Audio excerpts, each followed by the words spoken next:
ዴሞግራፊክ ስትራክቸር ወይንም ህዝብ ነክ ጥናት ነው የሚያሳየው። ዴሞግራፊ ሲባል ስለ ህዝብ እድሜ፣ ኤጅ እንዲሁም ጾታ እንደ ሴክስ ያሉትን ነገሮች ነው የሚያሳየው። ፖፑሌሽን ሳይዝ ኤንድ ዴንሲቲ ዲስክራይብ ኤ ፖፑሌሽን አት ዋን ፓርቲኩላር ፖይንት ኢን ታይም።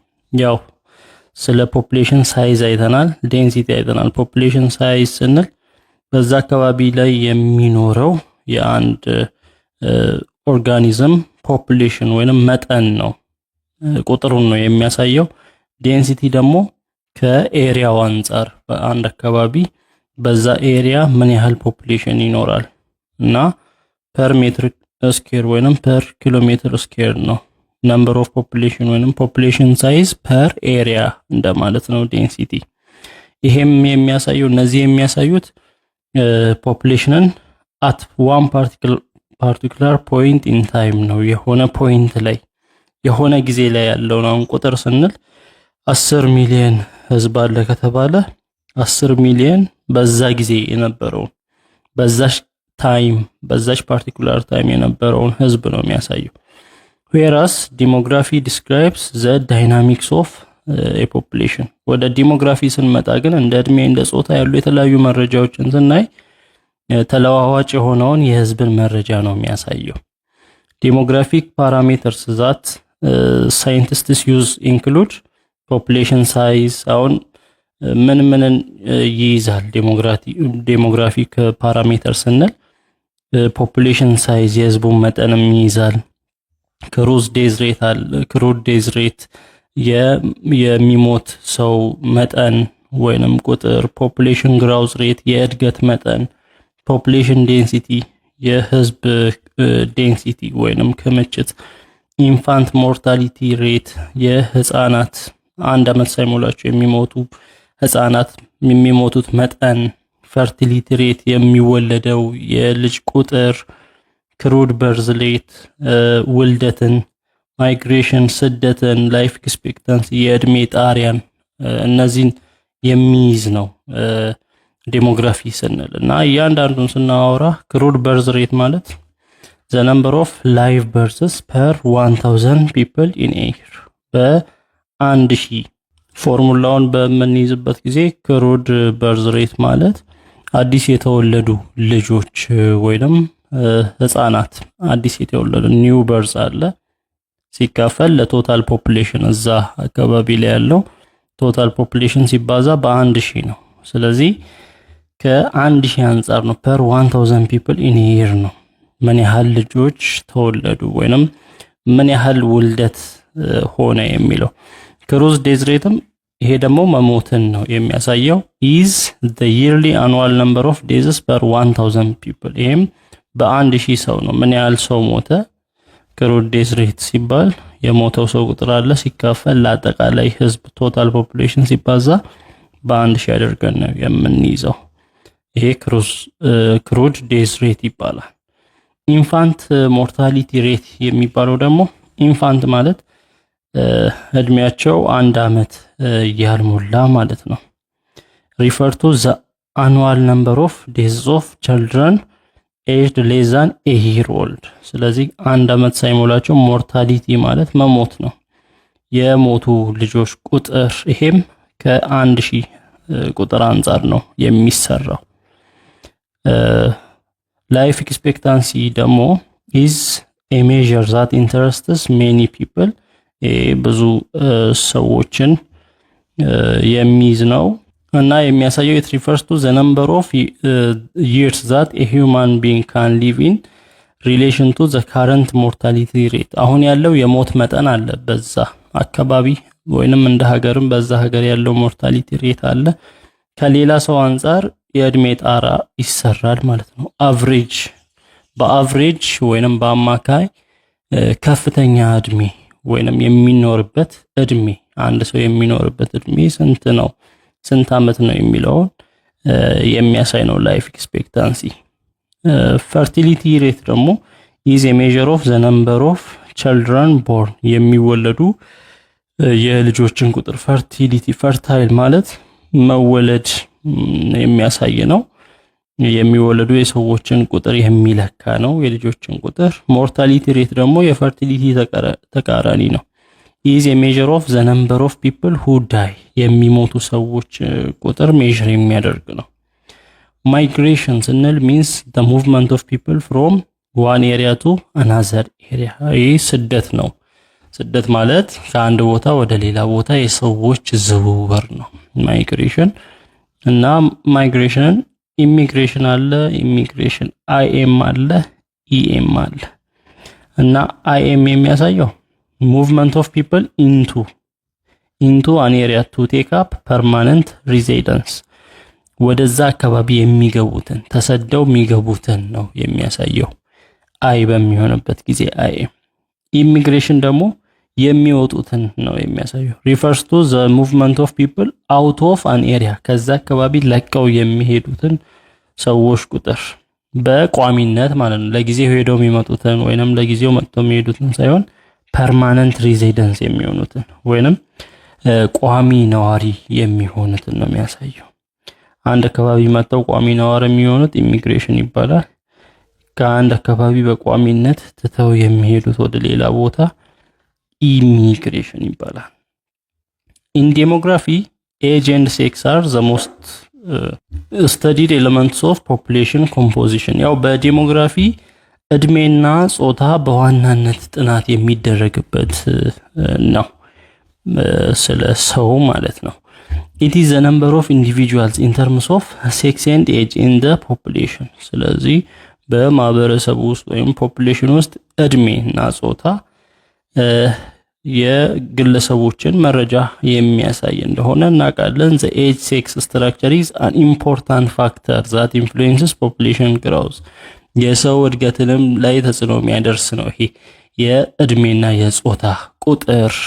እና this is because younger people are more likely to reproduce ለምን ከእድሜ አንፃር ከሄድን በጣም የመዋለድ እድል ያላቸው ለወጣቶች ወይንም ከታች ላሉ ሰዎች ነው younger people ነው። እና whereas older people have higher rates of dying ያረጁ ሰዎች ደግሞ እድሜያቸው የገፋ ሰዎች ደግሞ የመሞት እድላቸው ከፍተኛ ነው። ስለዚህ ዴዝ አለ፣ ሪፕሮዲዩስ ማድረግ አለ፣ በርዝ አለ። ስለዚህ በጣም ኢምፖርታንት ፋክተር ነው ኤጅ፣ ሴክስ ጾታና እድሜ። the age and sex data of individuals in a population are often compared over time using population pyramids እና ይሄ እድሜና ጾታ በፖፑሌሽን ፒራሚድ በስዕልም ይታያል። ፖፑሌሽን ፒራሚድ ምንድነው? is a graphical representation of the age and sex composition of a specific population የሆነን ህዝብ እድሜና ጾታ የያዘ ግራፍ ነው፣ ምስል ነው። ያ ፒራሚድ የተባለበት ፒራሚድ ስለሚመስል ነው ቅርጹ። እዚህ ጋር እንደምናየው ነው። እዚህ ጋር ዋይ አክሲስ ላይ ወደ ላይ ምንድነው? ኤጅ ነው እድሜ። እና እንደዚህ ደግሞ የምታዩት ከታች የምናየው ፐርሰንት ኦፍ ፖፑሌሽን የህዝቡን መጠን በፐርሰንት ነው የሚያሳየው። ለምሳሌ እዚህ ጋር በእያንዳንዱ መስመር አለ እድሜያቸው ከ0 እስከ 4 ያለ እና እዚህ በሰማያዊ የምታዩት ይሄ ሜል ነው ወንዶችን የሚያሳይ ነው። ይሄ ደግሞ ፊሜል እና እንደዚህ አይነት ቅርጾችን ስታዩ እወቁ። እንደዚህ ካስት ካለው ወንድ ነው፣ እንደዚህ ሆኖ ደግሞ እንዲህ ከሆነ ፊሜልን የሚያሳይ ነው። ሶ እዚህ ጋር መሃል ላይ 0 ነው።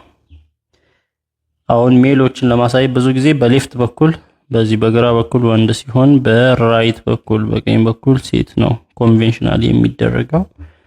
ሶ ከ0 እስከ 4 አመት ያለው የሰው መጠን አጠቃላይ ሀገሪቷ ላይ ካለው ፖፑሌሽን አንፃር ነው። አሁን ከ0 እስከ 4 ያለ እድሜ ክልል ላይ ያሉ ልጆች አሉ ነምበር ሲካፈል ለቶታል ፖፑሌሽን ሲባዛ በ100% ካደረገን ይሄ ከ0 እስከ 4 እድሜ ላይ ያሉ ፐርሰንታቸውን ይሰጣል። እዚህ ጋር አሁን ፐርሰንታቸው እስከ 1 ነው፣ 1% ነው ወንዶቹ። ከ0 ወደዚህ እንዲህ ነው የሚሰራው። ሴቶቹ ደግሞ ከ0 ወደዚህ እሱም ስንት ነው? 1 ነው። ከዛ እስከ 5 እስከ 9 እድሜ ያለው እስከዚህ አካባቢ ከመሃል እዚህ እንደምታዩት ከመሃል እዚህ ድረስ ነው የመጣው ቁጥር አለ እዛ። የሴቶቹ ከመሃል እዚህ ድረስ ነው የሄደው። ከ10 እስከ 14 ምን ያህል ፐርሰንት የሴቶችም የወንዶች ወንድ ሴት እድሜያቸውን በ5 እድሜ ክልል ከፋፍሎ ነው እያለ ይቀጥላል። ከ80 በላይ የሆኑት ወንድ እዛው ሴት እዛው ፐርሰንታቸው እያነሰ ነው። አሁን ይሄ እዚህ ከነበረው እዚህ ጋር መሆኑ ምን እየሆነ ነው? እድሜው ሲጨምር የሰው ቁጥር እያነሰ እየሄደ እንደሆነ ወይንም በዛ በትልቅ እድሜ ክልል ላይ ያሉ ሰዎች አነስተኛ እንደው አሁን 55 እስከ 59 ያለው እድሜ ቁጥር አነስተኛ ነው የወንዱም የሴቱ እና እንደዚህ አይነት ፒራሚድ ይሰጣል። ይሄ ፖፑሌሽን ፒራሚድ ይባላል። ምንና ምን እድሜን ከጾታ ጋር እዚህ ጋር ሴክስ አለ። እድሜን ከጾታ ጋር የሰውን ቁጥር የሚያሳይ ነው። ምን ያህል እድሜ ያለው ጾታቸው ምን አይነት የሆነ ሰዎች አሉ የሚለውን የሚያሳይ ነው። In other words, the population pyramid represents the age sex structure of a population and states the complex social narrative of population through its shape. ስለዚህ በቅርጹ የህዝቡን ሁኔታ የሚያሳይ ነው።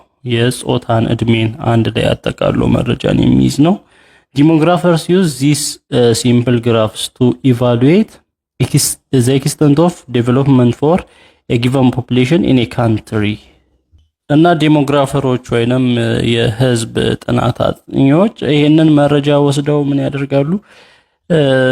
የሀገሪቷ የህዝብ ቁጥር ምን ይመስላል፣ በስንት የእድሜ ክልል ምን ያህል ወንድ አለ፣ ምን ያህል ሴት አለ የሚለውን ይወስዳሉና የሀገሪቷን የእድገት መጠን የእድገት ፍጥነትም የሰዎች እድገት ፍጥነትንም ቼክ ማድረግ ይችላሉ። and to make predictions about the types of services that population will need ህዝቡ ደግሞ ሊያስፈልገው የሚችለው የአቅርቦት ሰርቪስ ምን አይነት አገልግሎት ያስፈልገዋል ወደፊት ለመተንበይ ይጠቅማል።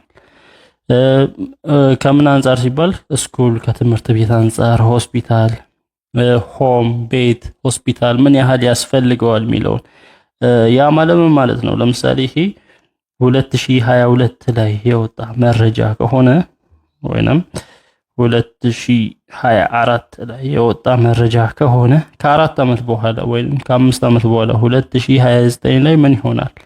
እዚህ ጋር ከ0 እስከ 4 የነበረው እድሜ ክልል ላይ የነበሩት ስንት ነው የሚሆኑት?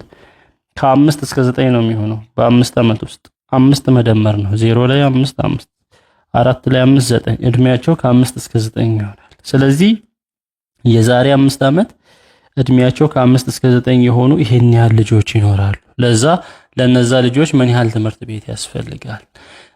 በምን አይነት መንገድ አገልግሎት ይሰጣል? የጤና አገልግሎት እንዴት ያስፈልጋል? ቁጥሩን ምን ማድረግ ይቻላል? ለትንበያ መጠቀም ይቻላል። A population pyramid is popularly known as an age pyramid or age and sex pyramid. ስለዚህ ይሄ የፖፑሌሽን ፒራሚድ ስሙ ኤጅ ፒራሚድ ይባላል ወይንም ደግሞ ኤጅ ኤንድ ሴክስ ፒራሚድ በመባልም ይጠራል። There are 3 types of population pyramids. 3 አይነት የህዝብ ፒራሚድ አለ። ኤክስፓንሲቭ ፖፑሌሽን ፒራሚድ የሚባል አለ።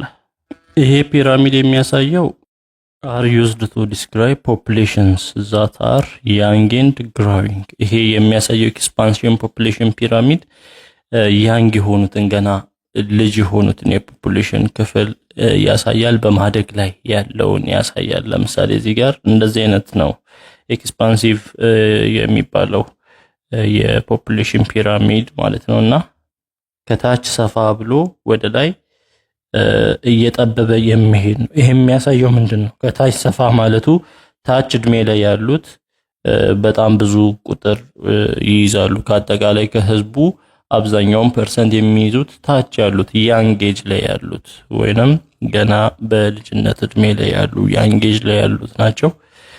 እና ያም ደግሞ ከታች ሆኖ ሰፋ ማለቱ በጣም ብዙ አሉ ነው። እና ቁጥሩ ከፍ እያለ እንደሆነ ቁጥሩ እያደገ ግራው እያደረገ እንደሆነ የሚያሳይ ነው። ይሄ ኤክስፓንሲቭ The pyramid shape has a broad base and a narrow tip. ያው ቤዙ ብሮድ ነው፣ ሰፋ ይላል ቤዙ፣ ወደ ላይ ሲሄድ ደግሞ ቲፑ ናሮ ነው፣ ጠበብ ይላል፣ ይጠባል።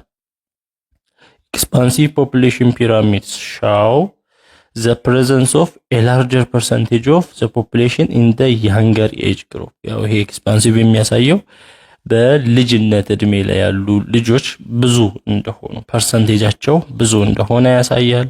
populations with this shape usually have high fertility rates with lower life expectancy። ስለዚህ በዚህ አይነት ያለው ፖፑሌሽን ምንድነው የመወለድ መጠኑ ከፍተኛ ነው። ታች ያለውን ስናይ አሁን ከ0 እስከ 4 በጣም ብዙ ስለሆነ ከላይኛው ይልቅ የመወለድ ሁኔታው ከፍተኛ ሆኖ ወደ ላይ ስንሄድ ደግሞ እየጠበበ መምጣቱ ብዙ ሰው እየሞተ እንደሆነ የሚያሳይ ነው። ከመሞትም የሆነን እድሜን እንደማይሻገር አብዛኛው ሰው ያ ሁሉ ከሚወለደው ከዛ ሁሉ ከሰፊው እየጠበበ ሲሄድ የላይፍ ኤክስፔክታንሲው የእድሜ ጣራው አነስተኛ እንደሆነ አቨሬጅ ሰው የሚኖረው ስንት ዓመት ነው ከተባለ ሲሰራ አናሳ እንደሆነ ነው የሚያሳየው። ምክንያቱም ጥቂት ሰው ነው አብዛኛው እየሞተ ነው የሚሄደው እድሜን በምናይበት ጊዜ። ሶ ላይፍ ኤክስፔክታንሲ ላወር ነው። many third world countries have expansive population pyramids እና ሶስተኛው ዓለም ላይ ያሉ ወይንም ሶስተኛው ዓለም የሚባለው ድሃ ሀገራት ላይ ያሉ አብዛኛዎቹ ሀገራት እንደዚህ አይነት ፒራሚድ ነው የህዝብ የፖፑሌሽን ፒራሚዳቸው። ኮንስትሪክቲቭ ፖፑሌሽን ፒራሚድስ የሚባለው ደግሞ are used to describe populations that are elderly and shrinking። ይሄ ደግሞ በእድሜ ከፍ ያለው ሰው ቁጥር ይበዛል፣ elderly ይበዛል እና shrinking አይነት ነው። ግራፉን በምናይበት ጊዜ shrink ያደርጋል። እዚህ ጋር ስታዩ በእድሜ ከፍ ያለው እየበዛ ነው የሚሄደው፣ ሰፋ ይላል እና ይሄ ኮንስትሪክቲቭ ነው። እና ይሄኛው ምንድነው ቤዙ ላይ ኤክስፓንድ ያደረገው፣ ይሄኛው ቤዙ ላይ shrink ነው ያደረገው። ስለዚህ shrinking የተባለበት ምክንያት ለዛ ነው። constrictive pyramids have a smaller percentage of people in the younger age group። በልጅነት ያሉ የልጆች ቁጥር አነስተኛ ነው በዚህ በኮንስትሪክቲቭ በምናይበት ጊዜ። እና countries with higher level of economic development have constrictive population pyramids። በኢኮኖሚ በተለይ ከፍ ያሉ ሀገራት እንደዚህ አይነት የህዝብ ሼፕ ነው ያላቸው ፒራሚዱ። because access to quality education and health care is available to a large portion of the population። ለምንድን ነው አሁን ስታዩ እዚህ ጋርም ያለው በቃ ተቀራራቢ ነው። ለምን የጤና የትምህርት አገልግሎት አቅርቦት ለሁሉም ምቹ ስለሆነ ያ ሰው በእድሜ መቆየቱ ሁኔታ ከፍ ይላል። የሆነ እድሜው ሲጨምር እያነሰ አይሄድም። እድሜው ሲጨምር በዚህኛው ጊዜ እድሜው ሲጨምር እያነሰ ነው አይደል ሰው ቁጥር ሄደው እየሞተ ነው።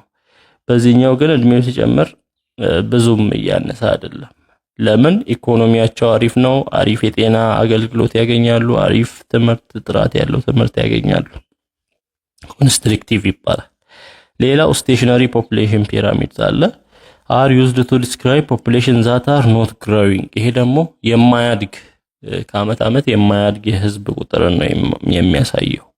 ያው ይሄ ማለት የሚወለደው ከሚሞተው ጋር ተቀራራቢ ሲሆን ነው እንዲህ የሚሆነው። አምና 500,000 ህዝብ ካለ ዘንድሮም 500,000 501,000 ምናምን እዛው አካባቢ ሲሆን they show an almost equal proportion of the population in each group in that it tapers off at the top። እና ያው ተመሳሳይ ነው ማለት ይቻላል። ታች ያለው ቀጣይ እድሜ ላይ ያለው በቀጣይ እድሜ ላይ ያለው ሁሉም የህዝቡ መጠን ተመሳሳይ ነው፣ ተቀራራቢ ነው ማለት ይቻላል። ከ0 እስከ 14 ያለው የእድሜ ቁጥር ላይ ያለው 4%፣ ከ5 እስከ 9ም እንደዛው የሀገሪቱ ፖፑሌሽን በእያንዳንዱ የእድሜ ክልል ያለው ተቀራራቢ ነው በዚህ ጊዜ። there is no a decrease or increase in population። አጠቃላይ ህዝቡ ላይ መጨመርም መቀነስም አይታይበትም ብዙ እና it is stable የተረጋጋ ነው። developed countries where birth rates are low and overall quality of life is high have a stationary population pyramid። እና ያደጉ ሀገራት የውልደት መጠናቸው አነስተኛ የሆነ አጠቃላይ የመኖር ኳሊቲ የኑሮ ደረጃ ደግሞ ከፍተኛ የሆነ ሀገራት እንደዚህ አይነት ስቴሽነሪ ፖፑሌሽን ፒራሚድ ነው ያላቸው። ኤግዛምፕልስ ቱ ኮምፒውት ፐርሰንቴጅ ፎር 5 year ኤጅ ግሩፕ። አሁን እዚህኛው ላይ የምናየው ስዕል የኬንያን የዩናይትድ ስቴትስ እና የኢትሊን ነው የሚያሳየው። እቺ ኬንያ ናት፣ ይሄ የዩናይትድ ስቴትስ ነው፣ ይሄ ደግሞ የኢትሊን የሚያሳይ ነው። እንደዚህም እኛ መሳል እንችላለን። እንደዚህ ግራፍ መሳል ይቻላል። ምን ማድረግ ነው? የእድሜ ግሩፑን በ5 መክፈል ነው። ከ0 እስከ 4 5 ነው። 0 1 2 3 4 5 ቁጥር ነው። ከ5 እስከ 9 5 6 7 8 9 5 5 ከ10 እስከ 14 እያለ በየእድሜ የተሰጠንን ዳታ መቀየር እንችላለን። እንደዚህ ፒራሚዱን ለመስራት ምንድነው collect data on a country's population that is already classified into males and females and into 5 year age categories። ምን ማድረግ ነው? ዳታውን መሰብሰብ ነው። አገሪቷ ላይ ያለውን የህዝብ ቁጥር ወንድ እንዲሁም ሴት አድርጎ መክፈል፣ በየ5 ዓመት የእድሜ ክልል መክፈል። take one category that means male and compute what percent of each 5 year age group makes up to the total population። ለምሳሌ አሁን አንዱን ካቴጎሪ ወንዶችን በመውሰድ ያጠቃላይ ህዝቡን ምን ያህል ፐርሰንት ይይዛሉ የሚለውን መስራት፣ እያንዳንዱ የእድሜ ክልል ላይ ያለውን በየ5 ዓመት። ለምሳሌ for example if the males aged 0 to 4 were 20,000 ለምሳሌ ከ0 እስከ 4 እድሜ ክልል ላይ ያሉ ወንዶች 20,000 ቢሆኑ፣ ስለዚህ ምን እናደርጋለን ማለት ነው? ስንት ፐርሰንት ይዟል አጠቃላይ በሀገሪቷ ላይ ደግሞ 2 ሚሊዮን ሰው ቢኖር 20,000 ከ0 እስከ 4 ያለው እድሜ ክልል ላይ ያለው ሰው 20,000 ሲከፈል ለስንት? ለአጠቃላይ ህዝብ ለ2 ሚሊዮን። ከዛ ፐርሰንት ስለሆነ ሲባዛ በ100% እናደርጋለን። ዜሮቹ ይጠፋሉ። ምን ቀረ? 2 ለ200 2 በ200 1 ለ100 0.01 ነው። 1 ለ100 ይሆናል ሲባዛ በ100%። ስለዚህ 100 በ100 ይጠፋል 1%። ስለዚህ 1% ነው ግራፉን በምንስልበት ጊዜ እስከ 1%። እዚህ ጋር 0 ነው አይደል?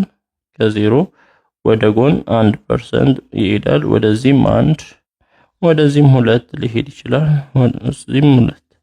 ስለዚህ እድሜን ደግሞ ስንከፈል እዚህ ከ0 እስከ 4 ከ0 እስከ 4 እድሜ ክልል ላይ ያለው ስንት ፐርሰንት ነው? 1%። ምኑ?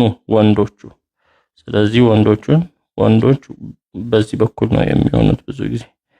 ስለዚህ ከ0 እስከ 4 ባለው ክልል ላይ እስከ 1% ወስድና እንደዚህ ታደርገዋለህ ማለት ነው። ይሄ ወንዶችን ያሳያል። በዚህ አይነት መልክ ይሰራል። ከዛ ይሄንን መደጋገም ነው። በእያንዳንዱ 5 ይር ግሩፕ ላይ ምን ያህል ቁጥር ሰው አለ፣ ከዛ ያንን በዚህ አይነት መንገድ ለቶታል ህዝቡ በማካፈል ፐርሰንቱን እንደዚህ መሳል ነው። ሉክ for a graph sheet or paper then draw central axis or line in the middle። ያው ግራፉን ሲሳል መሃል ላይ ያለ 0 ላይ ይለያያል። ወደዚህ ሴቶች እንደዚህ ያሉ፣ ከዛ ከ5 እስከ 9ም እንደዛው ይቀጥላል። ከ5 እስከ 9 የተወሰነ ያህል ሊሄድ ይችላል፣ ወይንም ከዚህም ሊያንስ ይችላል። ውፍረቱ ያው ተመሳሳይ ነው መሆን ያለበት። እንደዚህ ተደርገዋል። ወደዚህም ሴቶችን የተወሰነ ይሄዳል እና ከለሩን እንደ ሁኔታው፣ አሁን በዚህ በጥቁር ወንድ ካረኩ በሰማያዊ ሴት፣ ከለር ኮንቬንሽን የራስን መከተል ነው። በዚህ በሰማያዊ ወንድ ነው፣ በዚህ በፒንክ ደግሞ ሴት እንዳደረገው ማለት ነው። በዚህ አይነት መንገድ ይሰራል። ፖፑሌሽን ፒራሚድስ ኢን ኢትዮጵያ። በኢትዮጵያ ያለው የፖፑሌሽን ፒራሚድ ምን ይመስላል? ያው የኢትዮጵያንም ስናስብ ኤክስፓንሲቭ የሆነ ፖፑሌሽን ፒራሚድ ነው የምንጠብቀው። ለምን? ያው ሰርድ ወርልድ ካንትሪ ናት፣ ድሃ ከሚባሉ ሀገራት ናት። According to a report by Ethiopian Public Health Association, the population of Ethiopia grew substantially in the years it was አሁን በዚህ መረጃ መሰረት ኢትዮጵያ ጤና አሶሲዬሽን ወይንም ማህበር የጤና ህዝብ ጤና ማህበር ባወጣው መረጃ መሰረት በ2014 የኢትዮጵያ ህዝብ ከጊዜ ወደ ጊዜ እያደገ እንደሄደ ነው የሚያሳየው። ለምሳሌ በ1984 42.6 ሚሊዮን ነበር። በ1994 በ10 ዓመት ውስጥ ወደ 53.5 ሚሊዮን አደገ። በ2007 ሲሰራ 73.5 ሚሊዮን፣ በ2012 83.7 ሚሊዮን እና አሁን ከ110 ሚሊዮን በላይ እና አሁን ይሄ ቪዲዮ በተሰራበት ጊዜ ወደ 130 ሚሊዮን ህዝብ ሆኗል።